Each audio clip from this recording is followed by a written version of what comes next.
Claude Pepper, when he was alive, believed that government was a good thing and that government was an instrument to make people's lives better, and that there really wasn't anything that government couldn't fix if the right people were there. And again, that meant, you know, just to sort of macro things like foreign policy, to small things like making sure that you have enough money to pay your doctor bill, or to buy some food, or to have adequate shelter. That's what he believed. And he spent almost 50 years either in state government or federal government trying to make that happen. He set up, in his own way, he knew that there would be people similarly minded who might want to sort of propagate that idea. And what the foundation does, and now along with the center, is try to advance policies or programs or some way to sort of keep those ideas going so that somebody else, or that a lot of somebody else's, can think like Claude Pepper did and try to make folks' lives easier. Okay. The first time I met him, and I don't think it really was a meeting, but I was 16, and I was on one of these high school close-up trips. You go to Washington, and they arrange for you to spend a week and view government. I was interested in politics and government at my high school. And they took you to see your senator and your congressman. And I had a chance to meet my congressman, who was Claude Pepper. It was in a very large setting. He was on the steps of the Capitol. We were going to have our photo taken with him. And I sort of looked down, saw this guy. Actually took a picture of it. I still have it somewhere in my office. At the time, he was old. He was 73. And he spoke a few words to us, and I probably for the first time heard that distinctive Southern accent of his.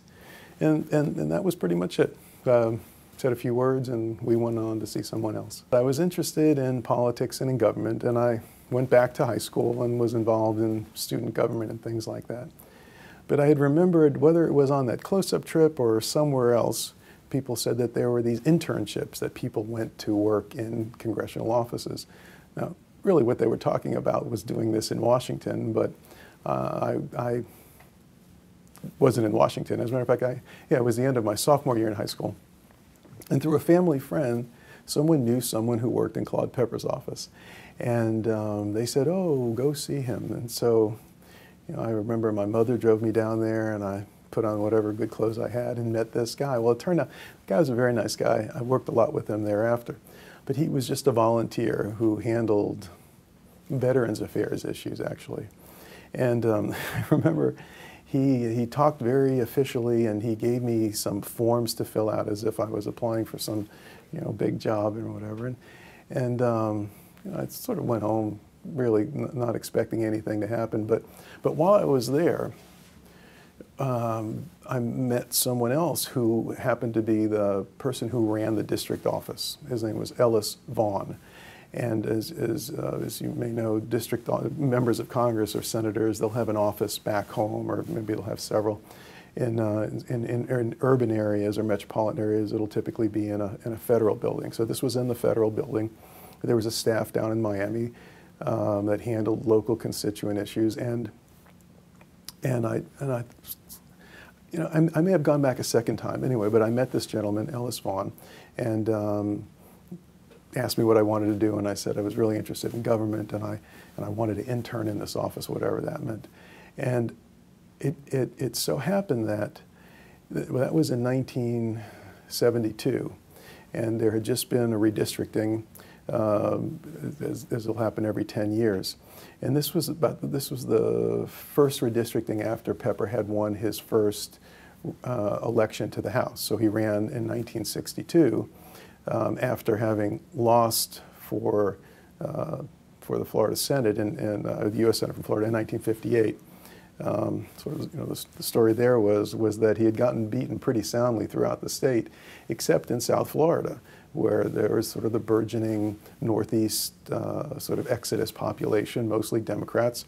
And although I think he considered himself a Southerner and considered himself really sort of more at home in North Florida, the fact that he had done so well in South Florida, and as a matter of fact, I think there was an editorial in the Miami Herald that said in this new district, Pepper should run for it. And so he ran in '62 against a large field, sort of beat some very popular Democrats. Again, it would only be a Democrat who would win that. The primary would be the only election that mattered. And he won that. In 1972, there was another redistricting, and it was a time when other people might challenge him.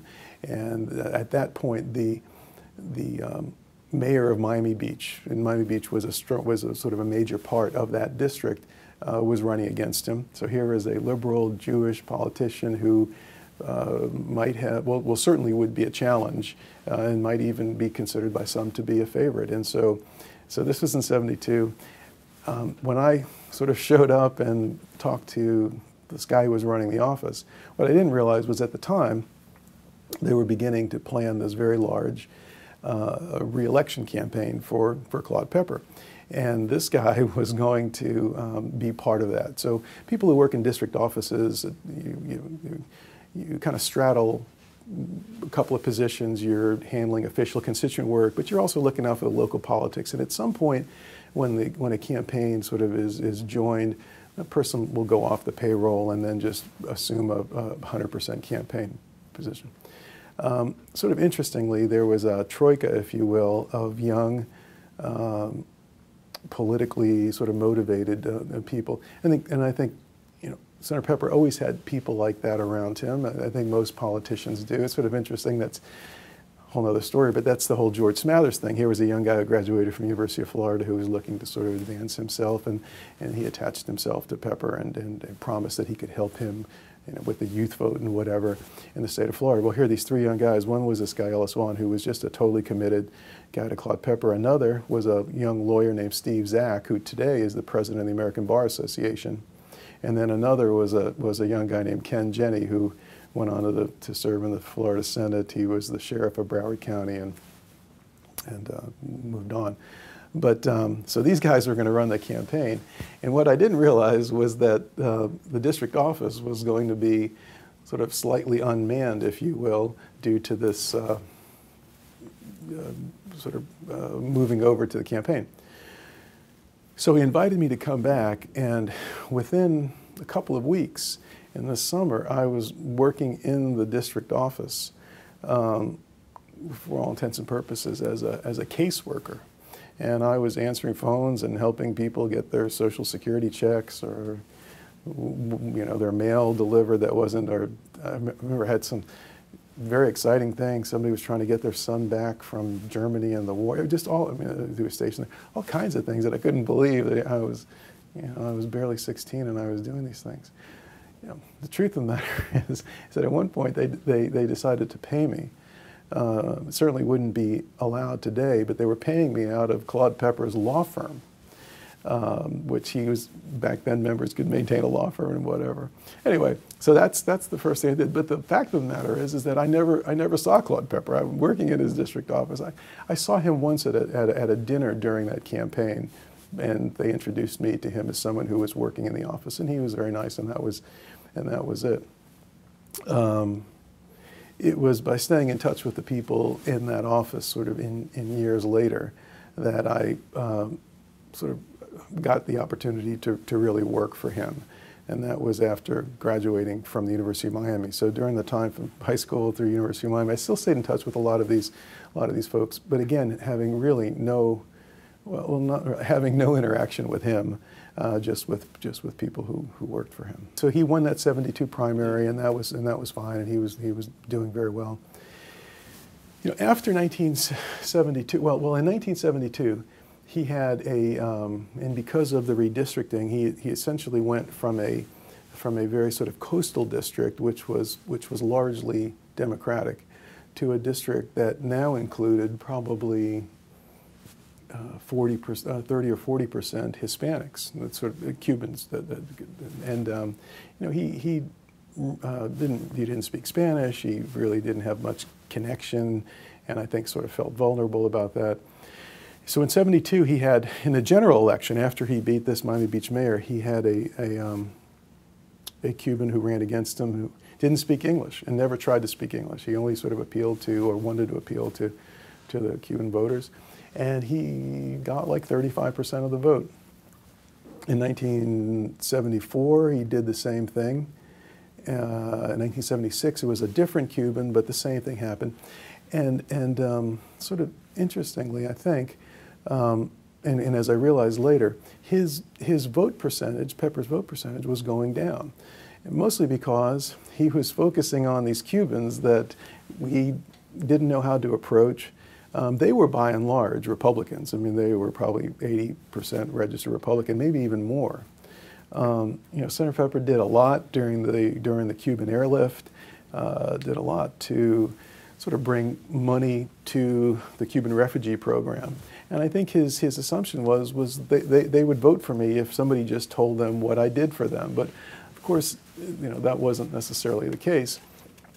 And so his vote total was sort of going down. And I think members of Congress have an interesting way of approaching these things, because it was an urban district, an area, and there were 3 members of Congress in there. And, you know, at the time, the seats were really close. And so you would see, well, the guy to the south, I mean, he got 75% of the vote, and the guy to the, I guess it was sort of the north.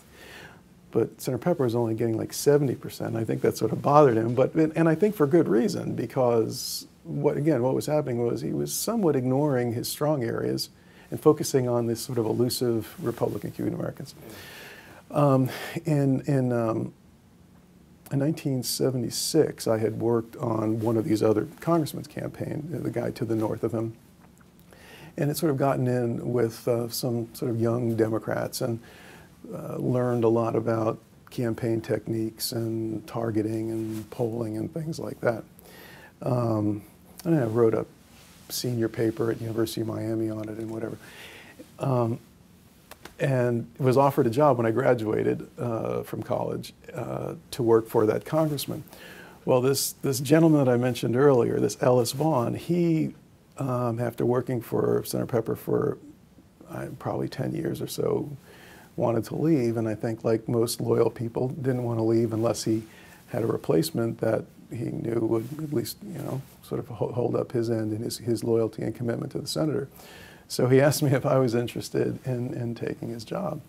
And I told him that I was already had this offer from another congressman, but I would think it'd be great to talk with Claude Pepper. So he brought me in to talk with him, and we basically talked about campaigning, even though his job was sort of the district, what they call a district representative, which is this person who goes out and makes speeches during the week when the congressman isn't around.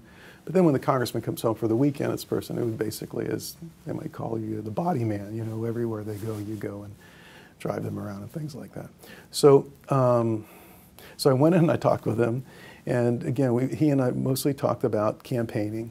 He asked me what I had done for this other congressman. In fact, and he asked me how much the other congressman was willing to pay me, and I told him, and he upped the offer by a few $1,000s, I guess for posterity. The other congressman was offering $11,000. He offered $13,500, which was a lot of money. So it wasn't for the money. It was really more for the opportunity to work with someone who was clearly, with all due respect to the other guy, just somebody who was head and shoulders of a much more important person to me. So I took the job. That was in the summer of 1977, 1977. I worked for him through that year, and then his campaign started kicking on, the 1978 campaign. It just so happened that in 1978, there was a different kind of Cuban American who was running against Pepper.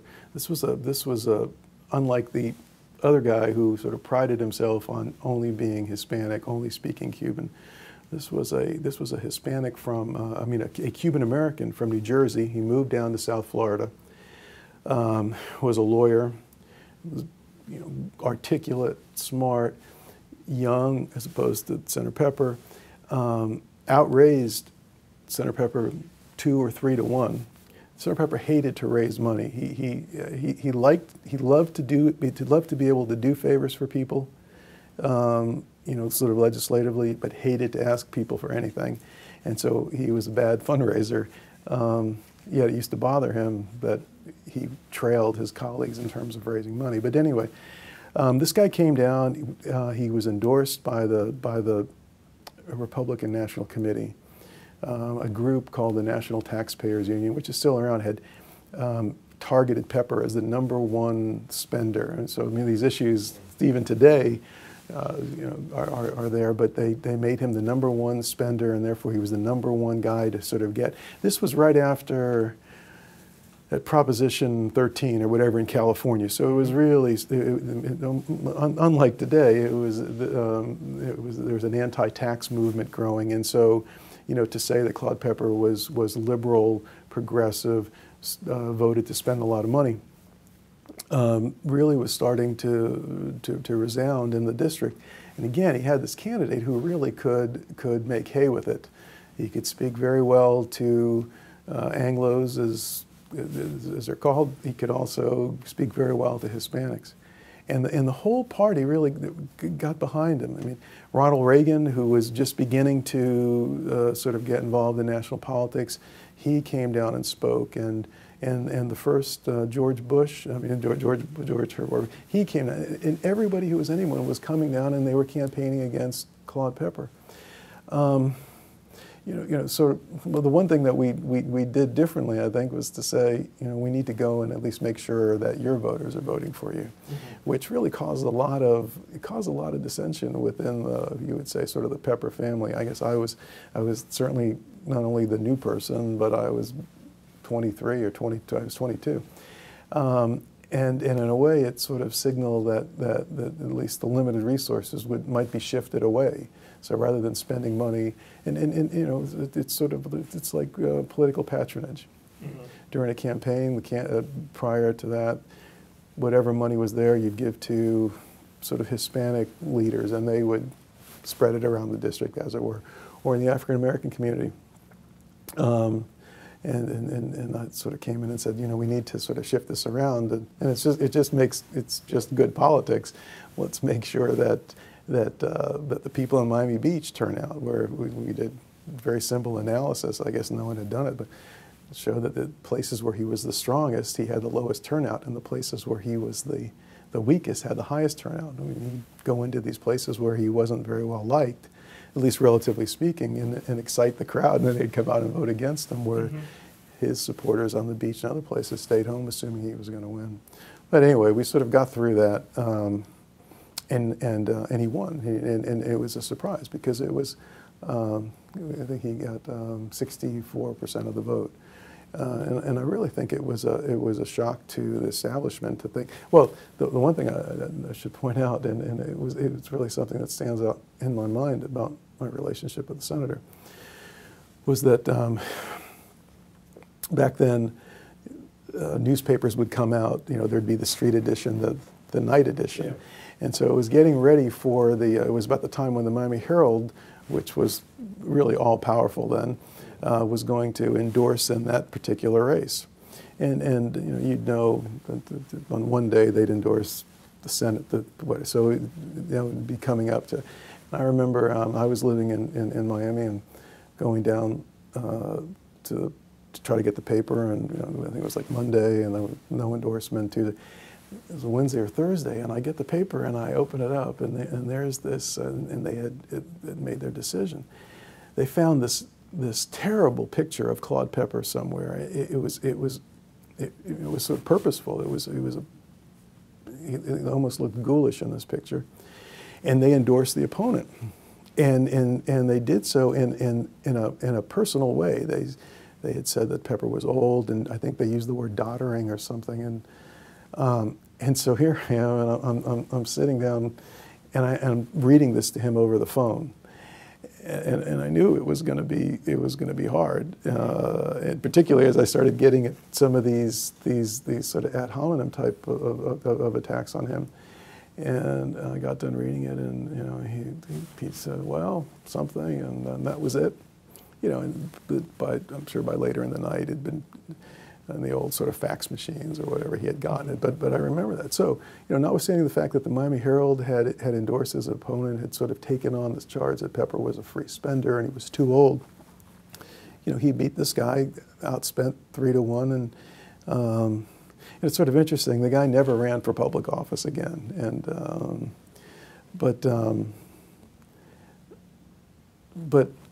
so after that, I went back to my job as being the district representative. I think he was very happy. We had a very, I mean, I lived with him night and day during what seemed like forever, but it was about 3 months. So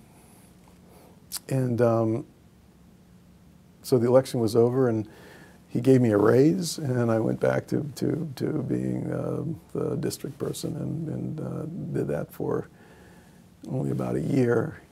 I got tired of I mean, I loved working for him, but I had gotten tired of just doing constituent type things. It can be very depressing, to listen to people. So I mean, the people who do that are social workers. I guess they're gifted, and I really just had a hard time doing that. So I had wanted to go to Washington to work for him in Washington. I had been up on something and had gone up and thought it was really sort of that's what I wanted my career to be. And there was no place for me in Washington. And as a matter of fact, I think that some of the people said in the Pepper family, well, what I was doing was helpful in that, and they were right. I mean, that was my highest and best use. And notwithstanding that, I decided to go to law school, and so I applied to law school, and I got in. But I hadn't told him that, and I can still remember. I can still remember having to go in and tell him that I was going to law school, and it was very difficult, and I think I think he probably figured that he had made an investment in me. He had certainly put his confidence in me, so now after a successful campaign and him thinking that at least that part of of his needs were sort of taken care of in the future, and I was leaving, and so I remember he said to me, well, he said, well, that's good for you. He said, but what about me? And it was a pretty tough question to ask a kid. But I said, but I told him, I said, I'll never leave you. I said, I'll run your campaigns until you don't want me to any longer. And with that, it was a done deal. And so we shook hands. The way it worked out was that I came to law school here in Tallahassee, and so I stayed in touch with not so much him. I think I saw him on a few occasions, but mostly with the staff in Washington. And then in the next year, so that would have been in 1980, in my second year of law school, I pretty much ran the campaign from up here. I went down, spent 3 or 4 days a week there, would come back here to go to some classes. With Claude Pepper, you really didn't have to worry about his reelection. You just had to do the things that a campaign is expected to do. So it was not to give the appearance that you're taking it for granted. He would go to a lot of things. But what was going on at the same time was that he was becoming a national figure, and people were asking him to come to their districts to campaign for them. And so 80 was the first year. In 1982, he went to over 150 districts in the campaign season to campaign for Democrats for the House and for the Senate. 1980 was just starting that. So again, the whole job was to sort of get him into as many things where he would be seen, but allow him to go and campaign in these other places because he liked it, and it was good for them, and it was helping him sort of increase his stature in the House. So that was in 1980. We finished that. He won. I came back. I finished law school. And then went back home to study for the bar. That would have been in 82, and to run his 1982 campaign. So there was a redistricting that was a little harder, and it was harder because of what I just said here. He may have only been, if you consider sort of the election period between July and November, he may have only been in Miami about 20 days. But again, sort of our job was to run the campaign as well as we can, and we did, and he did well, and so that was great. I had passed the bar. I took it during the campaign. I passed the bar. I started. I thought I could leave. I think it's an important thing to say for the record. I thought I could leave, and sort of not that I mean, I loved him, but certainly not as much as it had been later. But I thought I could leave and sort of move on, and I went to work for a law firm Within a few weeks or so, I had heard that he was going to become chairman of the Rules Committee, or at least he might become chairman of the Rules Committee. And this, you know, what had happened was that he was chairman of the Aging Committee, and presumably we'll talk about that, but he was chairman of the Aging Committee. You can only be chairman of one committee under the rules. It's the same rules as today.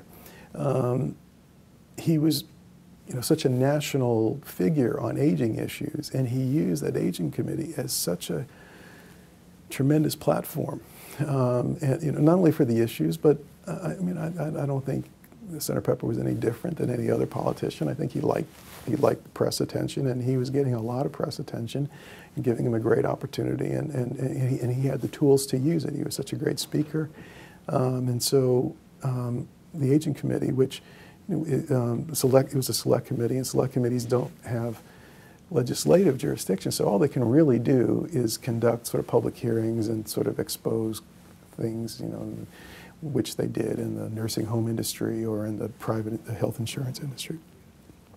Anyway, no one in Washington thought that he would give up that platform. It was you know, people thought it was made for him. Although, for the record, he was not the first chairman of the Aging Committee. He was actually the second chairman of the Aging Committee. But when he assumed it, it really took off. But anyway, no one thought he would do that. And it was a Thursday or a Friday. And I mean, to be clear, I had spoken with some people, spoke with Francis Campbell and some others, and sort of indicated that I would be interested in working again in Washington, which was really what motivated me to go to law school, because I couldn't go. He didn't offer me a job in Washington back in 1978 or whatever it was, 79. Anyway, they said, pick him up at the airport if you'd like to. And I said, of course I'd pick him up at the airport. And as I had done for 3 years when I was working in his district office, took him back to his apartment. He said, well, what are you doing tomorrow morning? And I said, well, you know, what do you want to do? And he said, well, can you come by the office? So I went by his district office, and there was a small group of people there. It was a little strange. And he said, well, you know what we're going to do? He said, we're going to call, you probably know him, Tim, but he was the Herald's person in Washington, Bob, you know, what year would have this been? This would have been in 1970, I'm sorry, this would have been 1982. Oh, okay.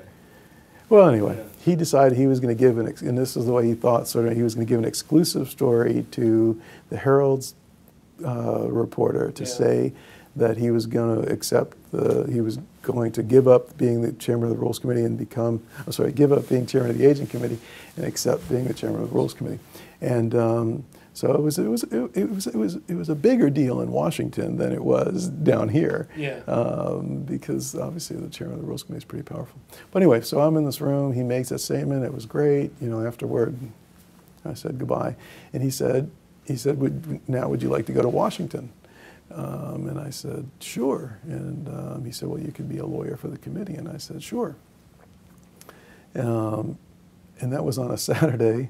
And on Monday, I was in Washington. I had to just I gave my car to my father and bought a suitcase. I didn't have a suitcase, and moved up to Washington. I had a friend who was up there. I slept on his couch until I could find a place to stay. But I was working at the Rules Committee, and I think that's really where kind of a lot of the story starts, because that was in the winter of 1982. I was a counsel. There is what my title was for about a year or so. There were some staffers who were holding on from the past chairman who really knew what they were doing. Yeah. Quite frankly, I didn't, but I knew the opportunity would be there, so I did everything I could to sort of learn as much as I could. And after about a year and a half or so, those people were gone, and he made me the staff director and general counsel of the Rules Committee, and I was in that position not only until after he died, but stayed on with the next chairman for a little bit, and before I went into private practice. But if you look back and you see how many chairman of Rules Committees have served longer, it's really about 8 years. I mean, it's not like he somehow got cheated out of his power. He was there a good period of time. It was very interesting because Well, first, sort of to understand how Claude Pepper worked, and so I had seen that both at the district office level and you know, in his campaigns, you know, and he, I mean, certainly all politicians, and particularly members of Congress or senators, because they're always wearing they have two roles. They're in Washington, they're being official, they're legislating, and yet, you know, they're always coming home, and what they do really when they come home more than anything is more politics, right? I mean, they'll talk about their legislative initiatives, but it's all sort of designed to make sure that people see me, know that I'm here, and want to send me back. And so it's, you know, everything is a whirlwind. You know, you consider with him, he was, and at every time that I knew him, he was always doing something. When I first started, the thing that I knew about him, and he was our congressman, so back in, this was in '74, and he was just in his like 6th term. Really didn't have if you will, an important role in Washington. He had become the chairman of what was called the Select Committee on Crime. Mm-hmm. And again, being a select committee, all they could really do is hold hearings and try to sort of build up publicity for their mandate. And there was he had subpoenaed Frank Sinatra because they went into organized crime, and so there was some national press about that because Sinatra basically said the hell with you, and he wouldn't show up, and they went through. He was out of the country, is what they said, and then they were going to have him blocked. Literally, they were going to have him blocked if he tried to get back into the United States, so he could be served with a subpoena. Eventually, the whole thing blew over. But anyway, that's what I knew that about him. I knew that my parents got a little newsletter from him, you know, that said, "Here's what we did," or in Washington or whatever. But as in the later years, particularly beginning with the Aging Committee, and then with the Rules Committee, there was always so much going on with him that because he was you know, either campaigning, he had his committees, he had his regular sort of legislative responsibilities, but then you had to sort of overlay this sort of national figure because he was really becoming a national figure, and he was you know, always somewhere else in another state. He'd be invited to all kinds of things. You know, a couple of, well, I was with him on 2 presidential elections, and he would go to New Hampshire and speak for, you know, he was a Dukakis guy, and anyway, so he really got involved in these things. So it was always a whirlwind for him. He was you know, some public officials, you know, they'll have somebody who's a gatekeeper, right? You know, and it's like, if you want to talk to the boss, you have to go through me or something. He was just the opposite. He would never have allowed that. And so what you had was, you always had just this great competition for his time, which you pretty much had to fight for yourself, right? So nobody would step in and say, so, you know, if you're trying to talk to him, and if you were fortunate enough to get his attention about your issue, there would be 3 or 4 other people, always. This one wants to talk about that committee, and it was just, and he'd be talking, and it was always, so there was a lot of competition among the staff, which was sort of good and bad. But it was I don't want to say it was a zoo, but there was always a lot of confusion. People running in and running out. You'd get a few words in. You'd think you'd have his attention. Somebody else would be talking to him. So working for him was always, I won't say it's a challenge, but it was always an experience, and you had to sort of expect the unexpected. Mm-hmm. I just said that there was always a lot of people around him, and so he was always. You can imagine that he was always open to any ideas, and there were people who knew that, and there was there was great loyalty among his staff. There was great longevity among his staff. There were people who were there for a long time. I mean, you know, I became one of those, but when I came on board, there were people who had already been with him for 15 years. You know, during his House years. There were some people who had been with him, you know, back to not to his Senate years, but to a Senate race, this 58 Senate race. But anyway, so I can't tell you really what happened, but I can tell you my side of it, and because I think that there's some relevance to it. When Senator Pepper died, he had been in public office for about 44 years, I think, all told. But I don't know when it started. It must have started early on.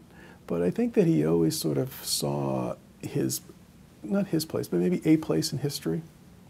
It just may have been that, he sort of grew up in very heady times. It's the New Deal. He's close to the president. I mean, those were certainly some of the glory years of the Senate, when you had people like Fulbright and other people. He was on the Senate Foreign Relations Committee. He was very active. And so he amassed a trove of papers and ephemera and things like that. I mean, he kept everything. And I mean, it almost to the point some of the things that you can find in the Claude Pepper Library, he looked at the staff as a family, and on occasions it would be maybe a wedding anniversary when his wife was alive, or a birthday or something like that. All the staff would go out to dinner, and would have to say something.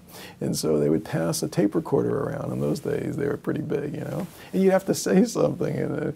And they would save these tapes. And you'll see that, 1974 dinner or whatever. But the point is that there was nothing, I think, that was too small that he didn't keep, or that someone on the staff, probably more the staff figured, well, that's what the senator wants. So he had, but and sort of among maybe the insignificant, there was a lot of important stuff in there. And so at some point, and I really can't tell you when that was, because I don't think I was involved in, but folks were asking him, institutions were asking him for his collection. I think Francis may have touched on it yesterday, but I think the Kennedy Library had talked about having, I think the Roosevelt Library talked about having like a room or some, and the University of Florida had asked him for it. I know the University of Miami had asked for it, and Florida State did as well. I think he was very partial to Florida State for a couple of reasons. Although he never attended Florida State, his wife did, and he had great affinity for her. Tallahassee is where he lived when he served in the Senate. Again, I mean, he was a Southerner, and he was a Northern Floridian. I mean, he would feel more comfortable in this part of the state, certainly, than he would have in those years down in South Florida. So he liked Tallahassee. His parents lived here with him when he was in the Senate. They were buried here. He assumed that he would be buried here. So Tallahassee held a lot of sort of special favor for him. And so while I was around then, he had decided. Well, and I think that he took offers, right? So I think, for example, at the Roosevelt, they were going to give him a room or something. But Florida State made this great offer. And what they said was, I'm sorry, because what he had wanted was sort of a library, if other people. Now, and again, FDR was sort of a hero. So there was the great FDR, library, and then, of course, the Kennedy Library or whatever. So he thought that he could have, on some scale, a library for him. And Florida State, knowing that, made this offer to him that they would sort of rehabilitate, whatever, Dodd Hall, which is sort of a Gothic stained glass library here at Florida State, which was I think it was the first library, but it had sort of gone into disrepair. But they would fix it up, and they would make that the Pepper Library. And so he had he spoke with the folks up here, and he visited, and they showed him what they were going to do. And then he decided with them that he was going to he would execute a deed of gift with Florida State, and Florida State would develop this Pepper Library and make it the repository for his papers, have some exhibits, and that would be the beginning of the Claude Pepper Library, or as he wanted it to be called, the Claude and Mildred Pepper Library, which it was. So that happened. Part of it, what needed to happen, was that they wanted Florida State said, okay, well, we need to raise some money for this. And so the senator had done a couple of things. The first thing was that as part of this deed of gift, where he would turn over his collection to Florida State at his death, he also agreed to leave the remainder of his estate to Florida State as well, which, I mean, he wasn't a wealthy man, but he wasn't insignificant either. So Florida State would get some money, and they would also get his collection, and in return they would give him this building basically, and there was things to be negotiated, what kind of staff would happen or whatever. But anyway, that happened. Not too long after that, the Florida State Foundation had an idea, or at least some folks in I guess it was, well, anyway, in one of the schools, Arts and Sciences School, that they wanted to have an eminent scholar chair. And the state was just starting, or it may have been underway at some point, but anyway, a program where if you gave the state, if you made a contribution to a state school, the state would match it. So at that point, you could endow a chair for $1 million if you only raised $600,000, and the state would kick in the $400,000, and it would go to the university. So they said, well, one thing, wouldn't it be great to have a Claude Pepper eminent scholar at Florida State? And so, you know, that sounded like a great idea. And working with the Florida State Foundation, Pepper set out to raise this $600,000. Part of it was to have like a big dinner, and there was a big dinner. He hired a fundraiser to work on that, you know, on that, but it was, you know, unlike a political contribution, these were tax deductible.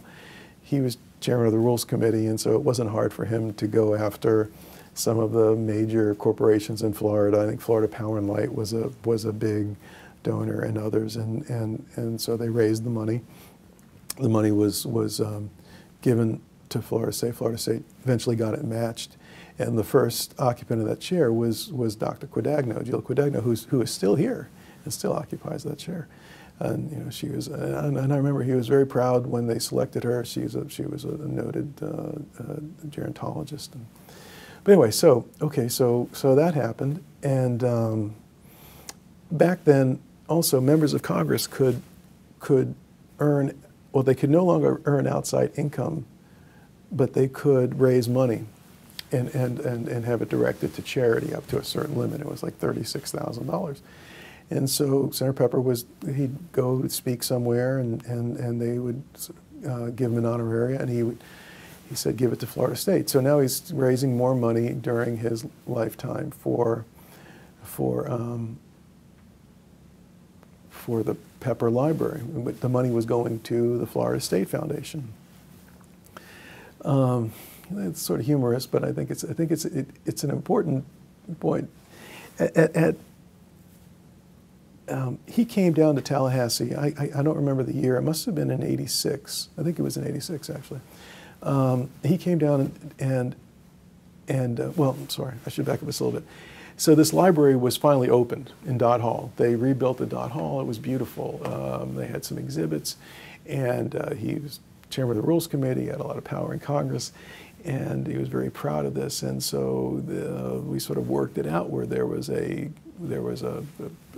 government supplied a plane, and we may have had 30 or 40 members of Congress who came down here for a ribbon cutting on a government plane. We came down. It was a ceremony. He was very proud. So, and you know, it was very nice. Again, some months later, so this was I think it was in the fall of '86, he came down, and a reporter wanted to interview him, and he said, well, let's go over to my library. And so he goes over to the library, and I wasn't there, and I only heard this. He goes over to the library, and the library was closed. So he's standing outside his library trying to open the door, and the door is locked. It's in the middle of the day. Well, it turned out that I think Florida State, I mean, they certainly built the building, and it was beautiful, but in terms of having the sort of whatever, the plan to sort of operate it, if you will, was not in place, and it was only open certain times of the week when somebody was going to be in there. Well, he really was upset about this. I mean, he was certainly embarrassed in the short term because he'd been bragging about this, and rightfully so, and here this reporter, and they can't get in, it's closed. But I also think that it's sort of, he was wondering, well, what kind of deal did I make here, and so he and I went to, and I wasn't down here that often with him. It just so happened that I was down here with him, and we went to see then President Sliger and the person who was the head of the FSU Foundation, and just generally to touch base and which he would do, but he also made a point of this. It's like, how did that happen? It was embarrassing, and they explained to him, but we'll make sure this doesn't happen again, or something like that, and. I remember, so we left the office, the foundation up the street here, and we sat in the car. And I don't know what got me to say this, although it's, lots of people have foundations. But I said in the most delicate way that I could, because one thing about him, I mean, he never talked about dying, and no one ever talked about dying. You would never say to him, "What would you want your legacy to be?" He just wouldn't do that. He never acted like a guy who was going anywhere anyway. So it could be a 15-year premature conversation for all you knew. But what I sort of said to him was, if this is how they're treating you while you're around, what's likely to happen if you're not around to complain? And then I think I said something like, well, you know what, maybe you should set up a foundation so that all this money that you're raising for them, you could just put it in your foundation and then give it to them sort of on a performance basis. So it's still going to go to them, but at least you'll know that there's some control over that. And I don't know whether he asked me to do it or whatever, because, I mean, we really didn't communicate much by memo. I would just talk to him. But somehow I wrote him a memo, and a couple of weeks later, it came back, and Francis had, I remember, had initialed it or something like that. And then, not too long thereafter, there was another person who I would say was sort of within this circle. I mean, there were lots of people who worked for the center, and lots of people who were important. But I think just the way it became easier for him, he sort of had like some categories or silos, if you will. And I guess it turned, I mean, Francis handled all of his personal affairs, but I don't mean, just whatever related to him, his travel and his life, basically. Francis, he looked to her to help him with. He looked to me to deal with all of his sort of official things. And so even though I was a staff director of the Rules Committee and did that, I mean, I clearly was doing his politics because, well, I should say that during the time that I was staff director, so that would have been in '84, and in '86, and in '88, I took a leave of absence and ran his campaigns that summer as well. So I did that. And then also his personal office things, politics typically, Francis and I would talk about that. But there was another person, and her name is Irene Hudak.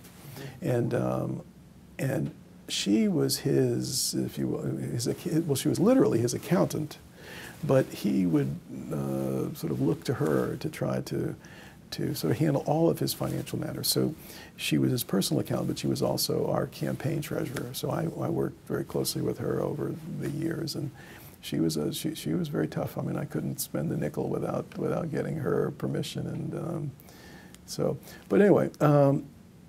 But Irene was that. But Irene also was running what was then a very prestigious law firm. I mean, she was the office manager, or probably a bigger title than that, of a very prestigious law firm in Miami. And so I'm not sure exactly when it happened, but the next thing I know, I saw sort of articles of incorporation of a foundation. I never really asked Francis. I never asked. Presumably, Irene took care of that, and because Senator Pepper respected this, the head of that law firm. Anyway, so we had articles of incorporation of a foundation the Claude and Mildred Pepper Foundation. He had himself appointed as the chairman and the president. He had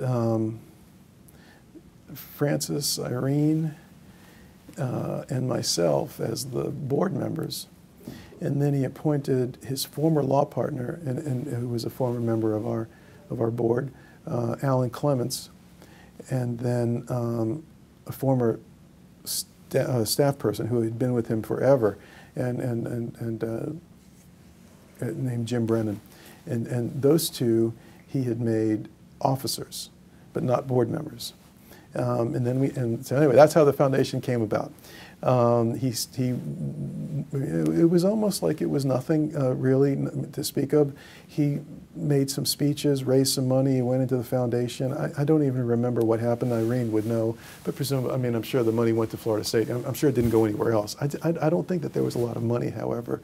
The whole honoraria thing was sort of frowned upon in Washington at that point, but there was probably some money that was going through.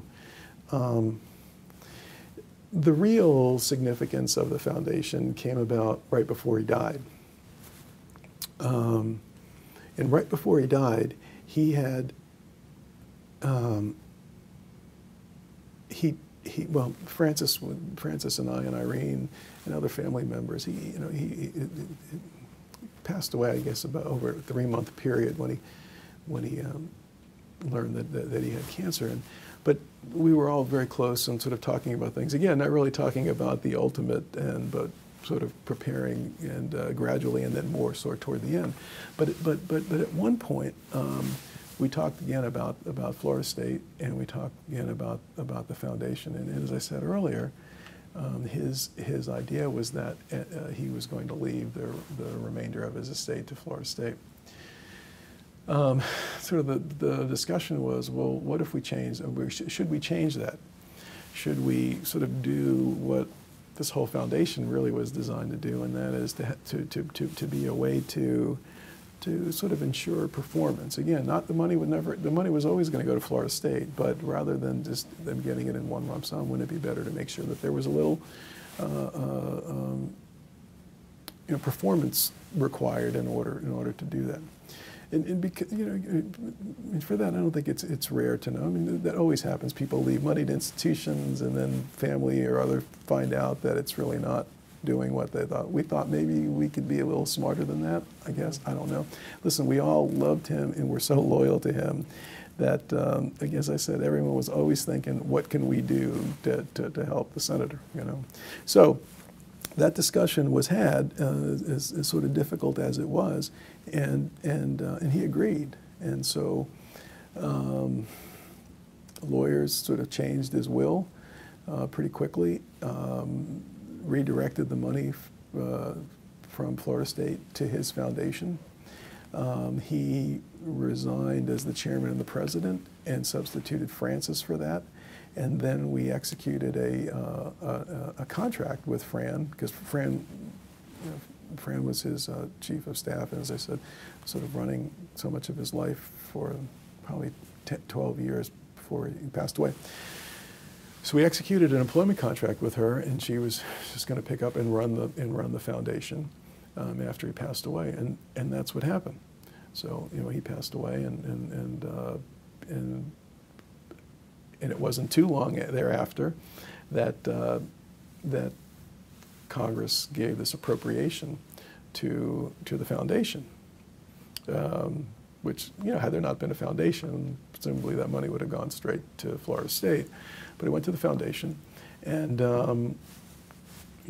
that's sort of history from there. It's interesting as we sort of look back on it, because there were certainly formative years. And I think it was difficult. See, at the time,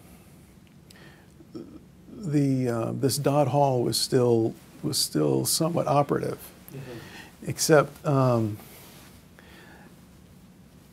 not too long after, and Senator was still alive, but not too long after it got started, right? So they had refurbished, I guess is the word, the facility. And so I guess they sort of took a turn of the century building and updated it, but they didn't update it enough. And so there was sort of apparently there were, as I recall, there was asbestos problems, and just generally, but maybe more importantly, it wasn't the kind of building that lent itself to being a repository for a historical collection.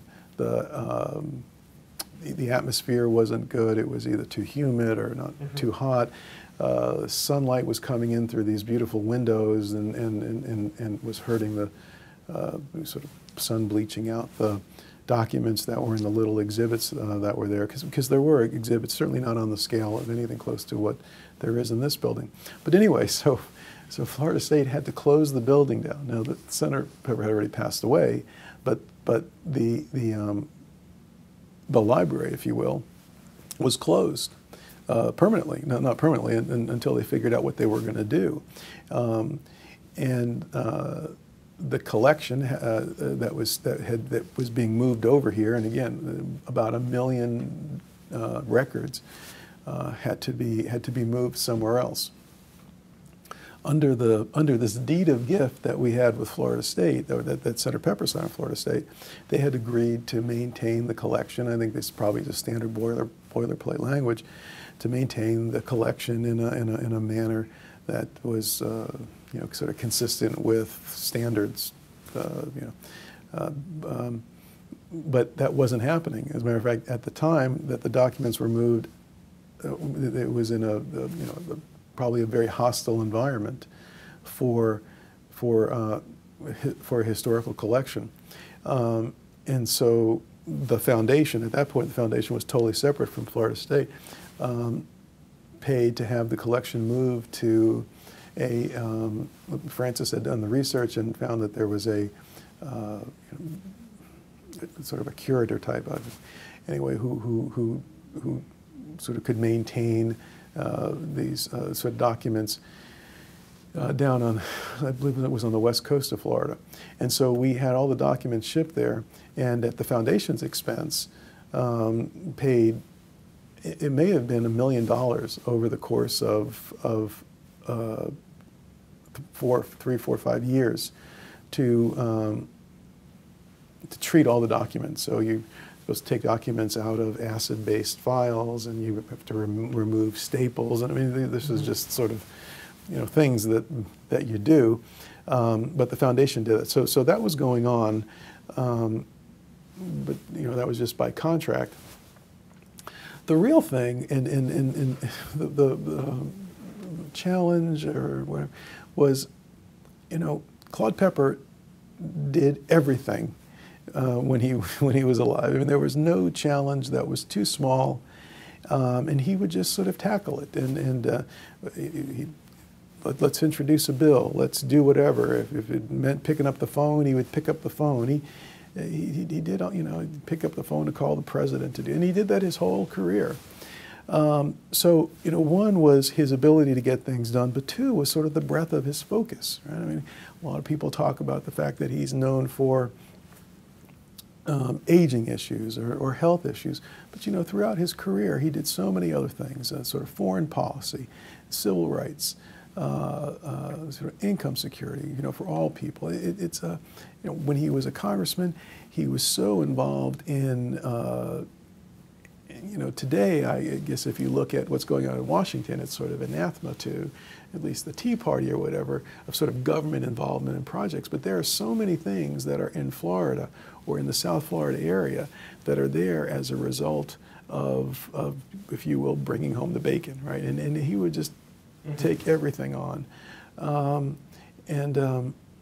So he's gone, and so we're left with this challenge. Well, what do we do to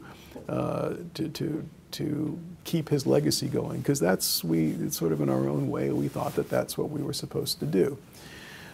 We clearly had the goal of the library. That much was clear. We knew that he wanted that library.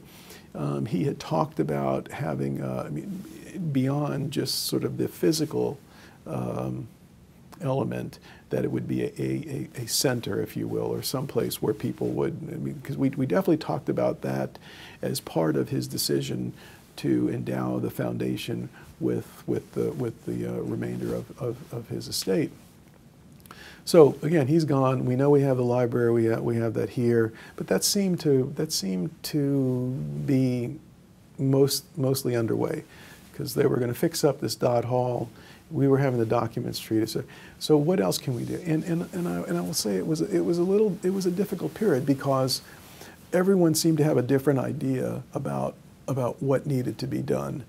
And you know, although for whatever reason, he just selected at that point the four of us, the five of us. So it would have been Francis, Irene, myself, and then Jim Brennan and Alan Clements. There were others who worked for him, who were in his orbit, if you will, who you know, had lots of ideas. You know, hey, the government is giving you this money, you should be doing this. And I think that probably there was a large sense among some that the Pepper Foundation should be, these are my words, but you know, sort of like AARP. You know, should be in Washington, and you should be fighting for sort of national legislation, just as he would have done. You know, and so for a year or two, we were sort of headed in that direction. Personally, I didn't think that was a good thing. Maybe I was wrong, but one, I didn't think that we could compete against organizations that were mature, had, you know, sort of either they were membership organizations or I also thought, you know, the expectations were too high. We weren't Claude Pepper. We were just Claude Pepper's name, you know. And just because the Claude Pepper Foundation said we should, you know, Congress should pass this or that, it wasn't really it wouldn't get done. And I thought that, and others thought also that it would take away from really what our mission, at least the tangible aspect of the mission, and that was to build this Pepper Center, something more than just a building in Tallahassee that would sort of be like the Roosevelt Library or like the Kennedy Library, where there was sort of things going on, conferences and research and whatnot. But you know, even with that, it seemed that was a fairly lofty goal for us to try to do. And so for the first couple of years, I think we tried to do everything, and we'd get involved in this or fund that or whatever. And you know, we certainly had successes, but I think it became clear that this Dodd Hall wasn't going to work down here in Tallahassee at about this time. And so there was a sense, you know, we really need to, if you will, double down on our negotiations with Florida State, because we really got to get this building done, for a new building done. And Frances did a lot of research, and she was the primary. Again, well, she was the president of the foundation, and she worked full time on that. I was for a while I was still working in Congress, but then I was in a private law firm, and Irene was still doing accounting work and things like that. But Frances was working full time, and she was interacting with. But you have to bear in mind that we had this eminent scholar chair here at Florida State, so we had already sort of funded something, and we were sort of moving on to other things to fund here. I think the first thing was a gift to the school to establish the Pepper Institute. And it was a couple of $1 million, and which was matched, and now we had a Pepper Institute. But again, that was not, the Pepper Foundation didn't have any real role in that. It was a gift to the Pepper Institute, which was already being created. The eminent scholar Jill was working there, and so that part of it was happening, but it really wasn't directly. We were basically a funder, but. So Frances was based in Washington, and we were operating up there, but she was learning more and more about ways to fund this building because the initial thought was that the foundation would pay. So we had this $10 million plus some additional money that the senator had willed to the foundation. And the thought was that we were going to have to pay a good maybe half of that to build a building. But Florida State was very sort of accommodating and sort of thinking up other kinds of solutions to this. And it turned out that they agreed to apply for state funds, brick and mortar funds, if you will, if the foundation agreed to endow something here at Florida State that would fund the activities and the programs within that building. And it seemed like that was just a great idea. I mean, it was a win-win, if you will. And so with more of the focus on that, the headquarters of the foundation, if you will, was moved from Washington down here to Tallahassee. So it was very clear at that point that would be the primary focus, developing this center here in Tallahassee, and that's what happened.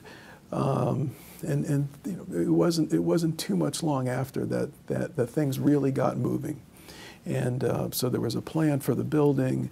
Again, we gave several $1 million of the foundation's endowment to Florida State.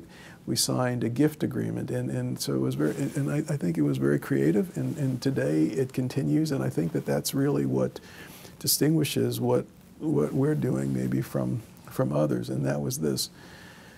You know, there was the Pepper Institute, which was an academic part of Florida State, strictly run by Florida State. There was the Pepper Foundation, which had an interest in Florida State, but really no claim to any type of, I would say, jurisdiction, if you will, over anything at Florida State. And what we decided was that we would create something called the Pepper Center. And the Pepper Center was sort of a joint venture, if you will, between sort of the formal Florida State and the Institute and the Pepper Foundation. And the Pepper Center was something that was sort of created in an agreement. And so again, under that agreement, Florida State gave the foundation the right to so much of this building. So I mean, in this gift agreement,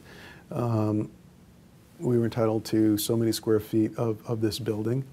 Also to develop at our cost the exhibits and the museum portion of this, if you will, and then some staff and whatever. In exchange, the foundation put up, I think it was probably $3 million. I could be a little wrong because we gave several gifts. That money was matched under this state matching program, and so now this center was endowed, I think, about maybe $5 or $6 million, all told.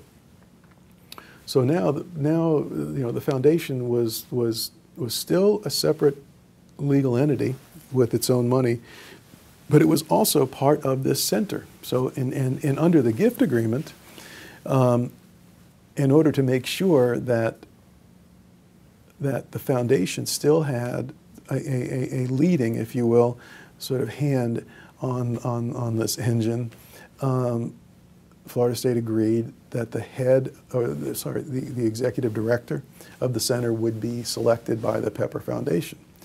So that was that was a hard negotiating point, if you will. But we wouldn't have made the gift without it, because if we had, again, that would have been sort of counter to this whole concept that the center had of sort of pay for performance, if you will.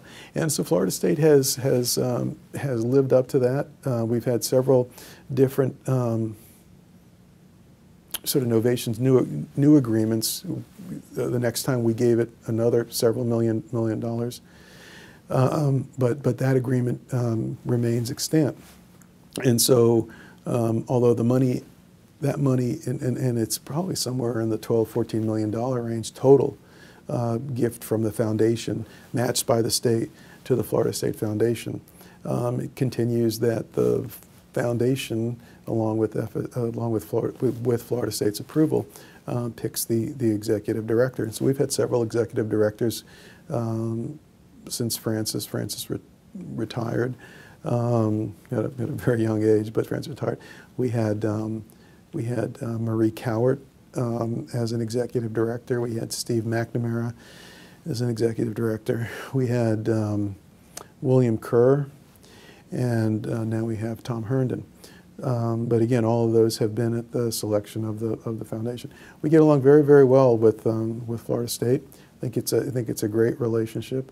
We're always sort of giving it more money, and they respond in kind. So it's been a great thing.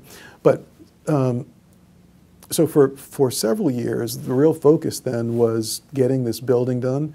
As I said, Francis took the lead on not only the building itself, but also the exhibits. That whole exhibit hall was designed by a professional sort of museum exhibit designer, I think, that came out of Chicago. Fran sort of worked as the lead with that. She worked with Florida State because Florida State was going to pay for it out of money that was our money that was matched by the state. But eventually that was done, and that was a major accomplishment. So, you know, today we have this building, we have offices, we have people, more importantly, working in the offices that are either paid for by the foundation directly or paid for by the Pepper Center, which is, again, a combination of our money and Florida State's money. We've got this wonderful museum. More importantly, we have this trove of historically relevant documents, which over the years we have paid. When I say we, several we's, but either the foundation itself has paid or the center has paid, or we were successful several years ago in getting the federal government to give us another federal grant. I think it was $600,000 to digitize that collection.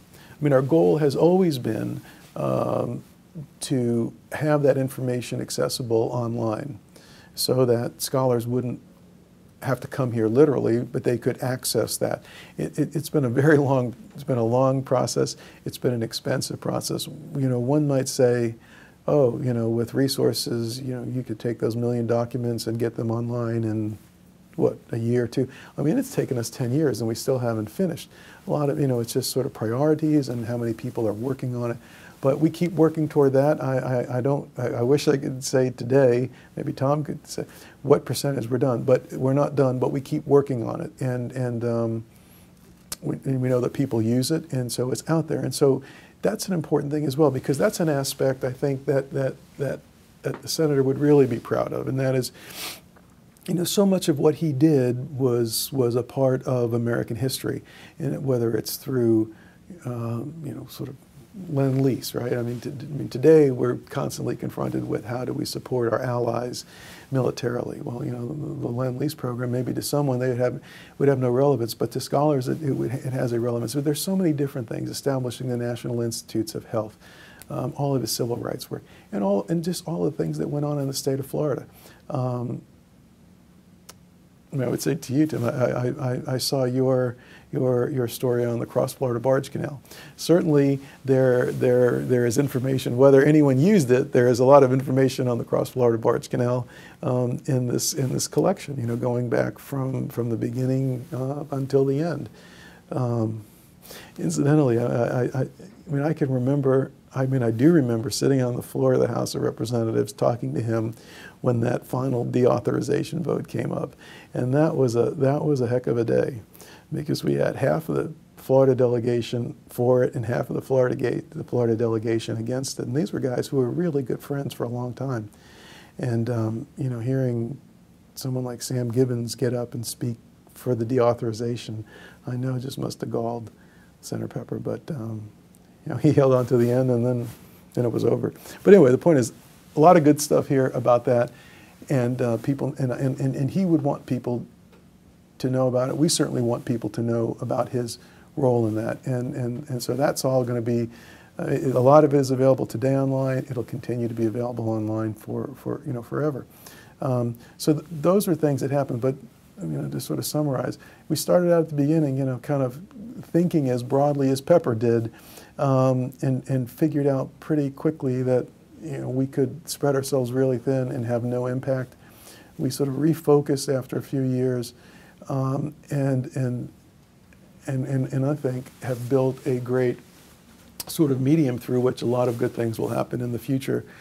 Maybe not so much in Claude Pepper's name, but certainly because of things that were important to him, other people will carry on.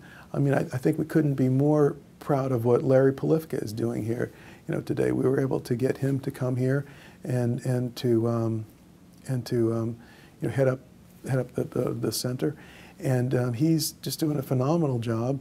And what's his focus? His focus is long-term care and income security, things that till the day he died were paramount to Claude Pepper. And now we have one of the leading experts, certainly in the state of Florida, if not nationally, heading up our efforts. So I think Larry will do that, and the next Larry Polifka will take over after we're all gone. And if that's what happens, and it's all done in Claude Pepper's name, I think there'll be a real legacy that we'll have left. I think he'd be happy for the effort, but I think in a nice way, since he was not satisfied with, he wasn't even satisfied with himself. He always pushed himself. It was something. If he had a victory, he would there'd be no high-fiving. It was just, we did what we were supposed to do. Now what's the next thing? And there was always something else. So maybe that's why. Maybe it was like, well, we just took care of item number 1. Let's go to 1A or whatever it was. So I think he'd say that's fine, but you can do more, or he'd say we'll do more, and not in an ungrateful way. It's just that he set the bar so high for himself, and he understood that people might not necessarily be able to do what he did, and let me say that he was a very good judge. I mean, a good boss. He expected everyone to work hard, but he never yelled at people if they. And again, he's working constantly. It's not like he would sit back and he had big staff, and once with the Rules Committee, we had as many people as we ever needed. I mean, here was a guy who started work probably 5:30 every day, and would work until like 12:30 at night, and then he would start again at 5:30 the next morning. I can remember doing a couple of days like that and dropping him off, and I'm supposed to pick him up at 6, and I was there at 6:10. He's already dressed, and here, and I was 50 years younger than he was, and I was tired, and I don't know how we were going to do it. The point is, he set the bar very high. He expected us to work hard, but he understood people made mistakes. He never really got angry. He never yelled at you or anything like that. So anyway, he'd be happy. He'd say, let's work a little harder, but he'd be the first one doing whatever it needed to be done. I mean, we've always had the issue, and I think all organizations have the issue. What's our legacy? I think where can we have an impact? I think you first have to sort of say that. Where can we have an impact? Again, I think what Larry Polifka is doing is probably an area that I'd like to see us expand. I mean, clearly we're facing a time in the country where the things that Larry's focused on, which the senator focused on, are still, one of the last things the senator did was using his powers to remember the Rules Committee was to force a vote on home health care. He lost, one of the few times that he lost, and I think he knew, well, I'm sure he knew he would lose. He didn't want to lose, but I think he knew he would lose. But he was impatient. We could always say, well, we'll keep working on it. He wanted to force a vote to show people, where are you on these things? And he was perfectly fine. And again, I don't think he's somebody who wanted to lose. But the point is that, so go back to 1988, those issues are even more important today than they were back then. We also have Social Security, right? He was on the Social Security Commission, which supposedly was the last time Social Security was saved back in '83. We're sort of ripe for another one of those opportunities, and everyone says that. And then healthcare. Whatever happens with the current health law or whatever, Medicare is going to run out of money soon. If we could play some role in again, it's not going to be a huge role because we're not Claude Pepper. But if we can continue what Larry's doing, maybe expand that, get some more people sort of working within this to make sure that as we're thinking about cutting costs and whatnot, that people's needs are being addressed adequately, sort of relative to our economic situation, that would be a great thing. And it may be that we don't even know. It may be that no one ever knows that the Claude Pepper Foundation or the Claude Pepper Center had something to do with it. That's not important. What's important is if we can actually do something to somehow inform that debate, somehow sort of make it come out the way Pepper would have wanted to. Okay. I think it's important to note that while it wasn't common at all, it was something that happened, maybe once a year. Maybe twice a year, something like that, but someone would pass away. I think that, but the point is that, let's just say that a couple of years after that, there was an attempt, very interestingly, the person who succeeded Senator Pepper as chairman of the Aging Committee was a member from California. His name was Ed Roybal. He established either a foundation or a school had set up a center or something like that for him. And there were efforts to give him, and actually I think it was only a few $1,000,000, and that was blocked. And I don't think there's never been another one since. So it's been this one back in 89 or 90 was probably the last one. There may have been one or two after that. But anyway, the person who succeeded Claude Pepper as chairman of the Rules Committee was a gentleman named, his name was John Joseph Moakley. He went by the name Joe Moakley. He was a great guy. He was an inside player in Congress. He's not somebody that you would have seen on television, but he was a protege of Tip O'Neill's. He sort of was Tip O'Neill's guy, and he was sort of a backroom politician. Sort of lent himself more to being chairman of the Rules Committee, or he was more in the line of chairman of the Rules Committee than Claude Pepper was. If you look back to the people who preceded Senator Pepper, certainly the person immediately before him, Dick Bowling of Missouri, he was the sort of consummate sort of institutionalist. He was brilliant when it came to Congress. He sort of shied away from any sort of publicity. He just kind of worked in the background and helped write the Congressional Budget Act and things like that. Quite frankly, there was a lot of question about whether Claude Pepper would be able to be chairman of the Rules Committee, and because he was not a master of the rules. He was, but not in the same way. I mean, he didn't toil in these committees or in these task forces to rewrite the rules and things like that. But first of all, Pepper was brilliant legally. He was a brilliant legal mind. He'd been around government.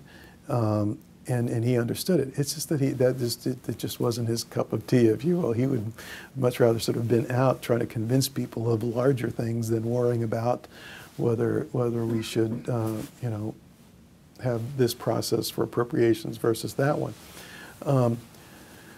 But Pepper did a fantastic job as chairman of the Rules Committee, by the way. I mean, there's no one who says otherwise. And it was actually a very transitional time in the history of the Rules Committee.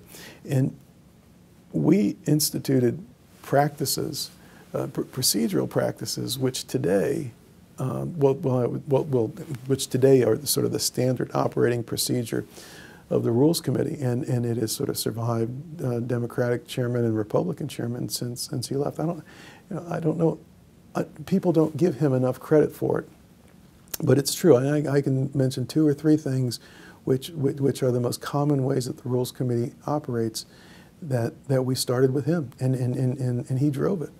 And they sort of started out as like political expedients, ways to sort of deal. He was always interested, some chairman of the Rules Committee, the guy before him, it was sort of my way or the highway. And it's very interesting. Pepper had been around long enough, and it served under some of the most autocratic chairmen of the Rules Committee. And you have to appreciate how important the Rules Committee is, but some of the most autocratic chairmen of the Rules Committee. And when Pepper became chairman, he made a conscious decision that he was going to empower all the members of the Rules Committee, make them all feel like they had a role, and sort of give them opportunities to do things that, by virtue of his being chairman, he could have made unilaterally every time. And so, and most of these were young guys, and so you could, and well, you know, we never talked about it. I think it was extremely shrewd on his part, because being one of the oldest people, and again, he knew going into there that people thought that he couldn't do it. So the younger guys would have been the ones who, not that there would have been a coup of any kind, but they would have been the ones who would have grumbled among themselves.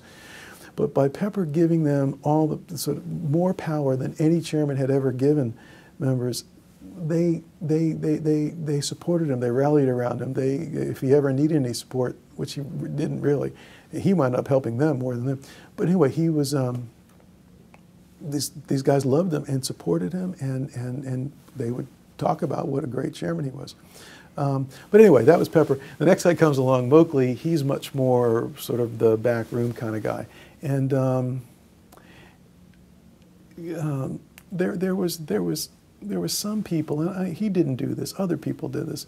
Sort of a sense that, well, Moakley was really running the Rules Committee. You know, Pepper was old, and I mean, I can tell you.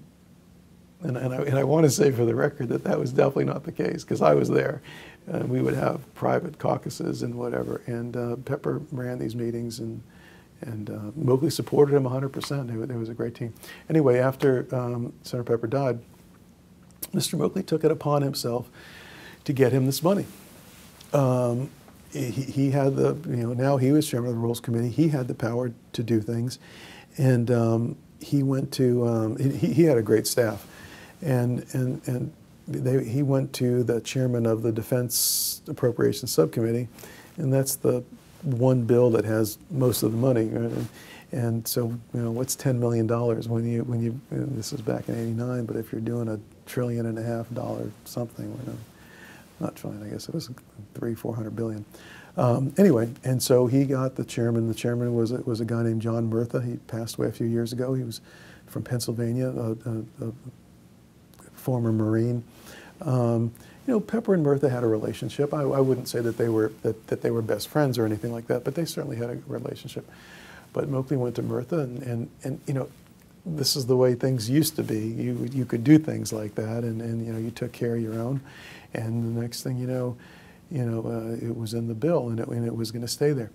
Some people have said, and it may very well be that that this person went to Murtha or that, the different staff people who worked, and that was probably the case. I'm just not aware of it. And I talked with Mr. Moakley's staff director, who succeeded me after I was with him for a while, and asked him if he ever talked to him about it, and he said he didn't. He said he just assumed Moakley did on his own. But whatever it was, he did it, and it was, I mean, there was zero fanfare. I mean, it was probably really a year until somebody really, there was a story written about it. And I think it was only because there was another one that had gone through, and then somebody went back and researched these things. But anyway, you know, it was something. It was a totally, you know, no strings attached memorial given to the Pepper Foundation.